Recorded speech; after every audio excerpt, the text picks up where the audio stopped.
چې د الله سبحانه وتعالی رحم او شفقت او مهرباني په دې بنده باندې په دنیا کې چې دی د دې نه زیاته مهرباني او شفقت د الله سبحانه وتعالی په بنده باندې هرې چې کله د هغه ته مړ کېښودی شي.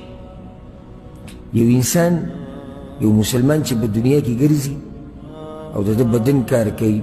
او بچي دي ورسره او ښځه ده او مال دی او ناسته پاسته ده او په ده باندې الله څومره مهربانه دی. وکان بالمؤمنین رحیما. چې کله دا انسان لاسونه یې کار پرېږدي، خپې یې کار پرېږدي، بدن یې کار پرېږدي، سترګې یې کار پرېږدي، هر څه ته لاړ شي ختم شي، بچي یې پرېږدي په قبر کې، ښځه یې پرېږدي، مور پلار یې پرېږدي،